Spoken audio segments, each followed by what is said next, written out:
अस्सलाम वालेकुम स्टूडेंट्स, आज हम बात करेंगे लिपिड्स के बारे में। तो सबसे पहले हम करेंगे इसकी डेफिनेशन।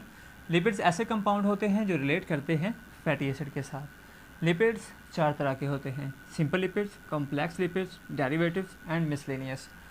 सिंपल लिपिड्स में हमारे पास आते हैं फैट एंड ऑयल, साथ में आती हैं वैक्सीज। अब इन दोनों में फ़र्क क्या है? जो सिंपल लिपिड्स होते हैं जिनमें फ़ैट एंड ऑयल आते हैं, इनमें फैटी एसिड के साथ जो अल्कोहल होती है वो होती है ग्लिसरॉल। मतलब अगर फैटी एसिड के साथ ग्लिसरॉल होगी तो ये लिपिड्स फैट एंड ऑयल बनाएंगे। अगर फैटी एसिड के साथ कोई दूसरी अल्कोहल हो तो ये क्या बना देंगे? वैक्सीज बना देंगे। इसके बाद आता है कॉम्प्लेक्स लिपिड। कॉम्प्लेक्स लिपिड में आते हैं हमारे पास phospholipid, glycolipids and lipoprotein. Phospholipid again दो टाइप के होते हैं, एक को हम बोलते हैं ग्लाइसरोलिपिड और दूसरे को हम बोलते हैं स्फिंगोलिपिड। अब इन दोनों में फ़र्क क्या है तो ये हमने यहाँ पर नीचे लिखा हुआ है। जो ग्लाइसरोलिपिड होते हैं इनमें फैटी एसिड के साथ अल्कोहल होती है और साथ में एक एडिशनल ग्रुप होता है, वो कौन सा होता है? फॉस्फेट।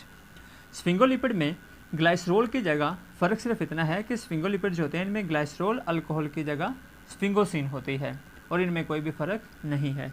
तो सिंपल जो होते हैं हमारे पास लिपिड, ये होते हैं फैटी एसिड प्लस अल्कोहल। ये हम बात कर चुके हैं कि ये अल्कोहल अगर ग्लाइसरोल है तो फैट एंड ऑयल बनेंगे, अगर ये वाली अल्कोहल कोई और है तो ये वैक्सीज बनाएंगे।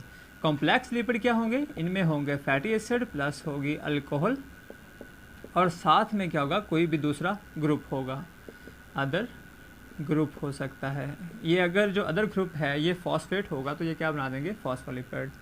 और ये हम जो है वो मैंने यहाँ पे बता दिया है कि फॉस्फोलिपिड जो होते हैं वो दो तरह के होते हैं, ग्लाइसोलिपिड एंड स्फिंगोलिपिड्स। उसके बाद आते हैं हमारे पास डेरिवेटिव्स। डेरिवेटिव्स जो होते हैं, जब सिंपल लिपिड्स और कॉम्प्लेक्स लिपिड्स जो होते हैं ये ब्रेक होते हैं, ये टूटते हैं, इनके टूटने से जो हमारे पास बनते हैं कंपाउंड बनते हैं वो क्या कहलाते हैं? डेरिवेटिव्स कहलाते हैं। और मिसलेनियस लिपिड्स जो होते हैं इनमें क्या आते हैं? विटामिन वगैरह।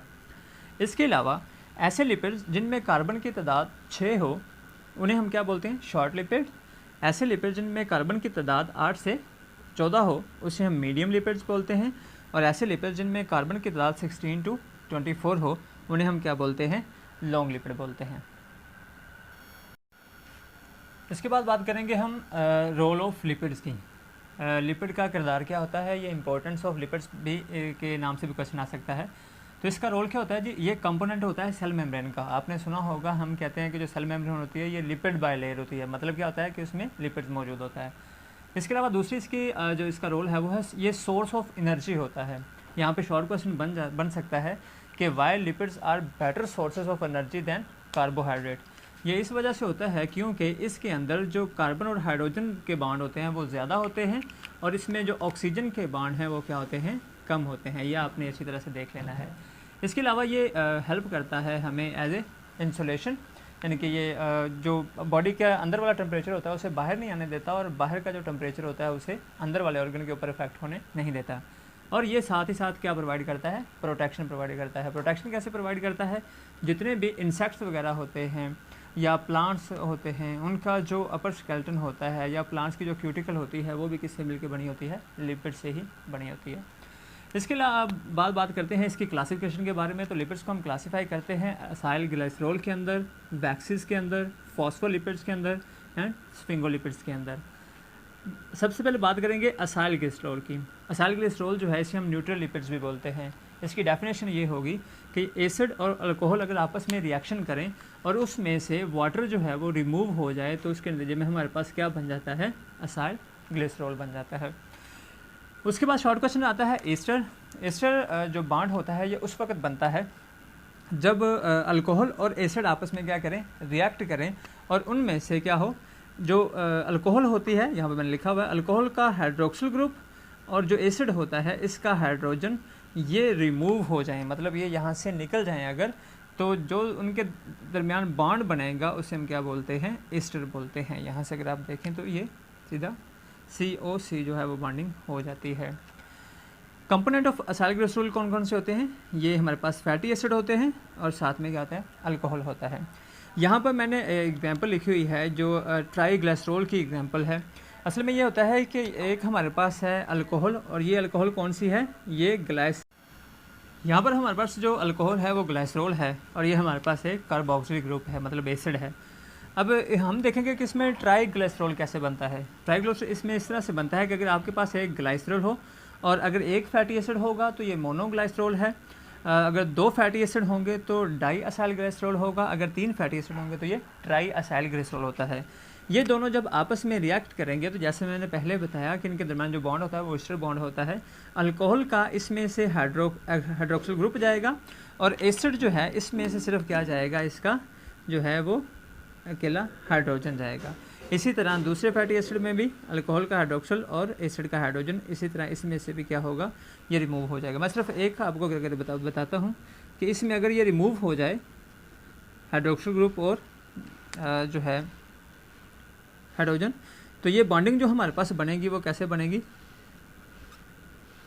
ये हमारे पास यानी कि इसका सी का डबल बॉन्ड है ऑक्सीजन, कार्बन का डबल बॉन्ड ऑक्सीजन के साथ और ओ है और यहाँ पे सी, ये जो बॉन्ड बनता है इस तरह से, इसे हम कौन सा बॉन्ड कहते हैं, ईस्टर बॉन्ड कहते हैं। उसके बाद बात करते हैं कैरेक्टरिस्टिक्स ऑफ फैटी एसिड की। तो सबसे पहले बात करेंगे कि इसमें नंबर ऑफ़ कार्बन की। तो नंबर ऑफ़ कार्बन जो होते हैं ये इसमें हमेशा क्या होते हैं, इवन, मतलब 2, 4, 6, 8, 10 इस तरह से होंगे। अलबत्ता कुछ ऐसे होते हैं फैटी एसिड जिनमें जो कार्बन नंबर हैं वो इवन भी हो सकते हैं। लाइक आपके पास आता है प्रिपनाइड। प्रिपनाइड जो फैटी एसिड होते हैं उनके अंदर क्या होता है कि ये ओड की फॉर्म में होते हैं।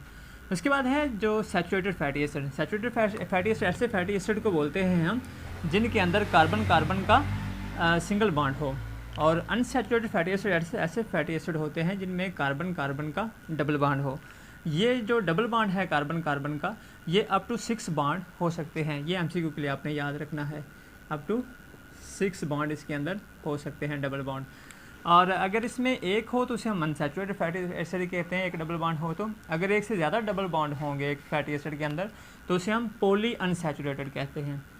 इसके बाद सॉल्युबिलिटी एंड मेल्टिंग पॉइंट। तो ये आपने याद रखना है कि सॉल्युबिलिटी और मेल्टिंग पॉइंट जो हैं, जैसे जैसे कार्बन नंबर बढ़ेंगे, इंक्रीज कार्बन नंबर, वैसे वैसे सॉल्युबिलिटी और मेल्टिंग पॉइंट बढ़ेंगे। आप दूसरे लफ्ज़ों में यूँ कह सकते हैं, नंबर ऑफ कार्बन जो है, सॉरी, आप इसमें melting point and solubility directly proportional to number of carbon, यानी कि जैसे जैसे आप जो है मेल्टिंग नंबर ऑफ कार्बन बढ़ेंगे वैसे वैसे इसके मेल्टिंग पॉइंट और सॉल्युबिलिटी भी इंक्रीज होगी। यहाँ पे मैंने एक एग्जांपल लिखी हुई है, आपकी बुक के अंदर वो चार्ट बना होगा, उसमें तकरीबन 4 एग्जांपल हैं जिसमें डिफरेंट जो हैं वो एसिड के नाम दिए हुए हैं। मैंने यहाँ पे समझाने के लिए जस्ट एक ब्यूटारिक एसिड को लिया हुआ है। आप क्या करेंगे, सबसे पहले आपने कोई सा भी फैटी एसिड लिखना है तो सबसे पहले उसके अंदर आप लिखेंगे कार्बोक्सिलिक एसिड का जो फंक्शनल ग्रुप है COOH लिखेंगे। उसके बाद यहाँ पर एक कार्बन तो ये एसिड वाला काउंट होगा, यहाँ पर कार्बन नंबर 4 है तो इट्स मीन एक तो ये हो गया, बाकी हमें चाहिए कितने, 3। और आपको पता ही है कि आप इसकी वैलेंसी स्टेबल करने के लिए पहले कार्बन के साथ 3 हाइड्रोजन आएंगे, बाकी सबके साथ 2-2 हाइड्रोजन आएंगे। अगर आप यहाँ से कार्बन नंबर काउंट करेंगे तो हम सिंपली से कहेंगे carbon number 1, carbon number 2, carbon number 3 and carbon number 4। अगर आप लेफ़्ट टू राइट काउंट करेंगे तो इसे हम क्या बोलेंगे, ये कार्बन क्या कहलाएगा, ओमेगा 1, इसी तरह ओमेगा 2, ओमेगा 3, ओमेगा 4। यानी कि अगर इधर राइट टू लेफ़्ट आएंगे तो 1 2 3 4, अगर लेफ़्ट टू राइट जाएंगे तो आप ओमेगा 1 2 3 4 होगा। आगे था टाइप्स ऑफ असाइल ग्लिसरॉल। तो ये 2 तरह के होते हैं, लिक्विड फैट्स होती हैं और साथ में सॉलिड फैट्स होती हैं। लिक्विड फैट्स नॉर्मली ऐसी जितने भी ये हमारे पास सैचुरेटेड फैट होते हैं ना, जिनमें कार्बन कार्बन का सिंगल बॉन्ड होता है ये हमारे पास पाई जाएंगी सॉलिड हालत में। मतलब सैचुरेटेड फैट जो होती हैं ये सॉलिड फैट कहलाती हैं। और इसके बाद जो अनसैचुरेटेड फैटी एसिड होते हैं, अनसैचुरेटेड फैटी एसिड होते हैं, वो आपके पास लिक्विड फैट्स कहलाएंगे। यहाँ पर एक इम्पॉर्टेंट MCQ है कि फ़ैट एंड ऑयल जो होते हैं ये लाइटर होते हैं वाटर से, मतलब ये पानी से हल्के होते हैं। इनकी जो ग्रेविटी होती है वो कितनी होती है, 0.8 होती है। आप इस सारे का स्क्रीनशॉट लेके इसको एज ए नोट्स भी इस्तेमाल कर सकते हैं। होप आपको समझ आई होगी। अगर आपको लेक्चर अच्छा लगा हो तो प्लीज़ सब्सक्राइब माय चैनल।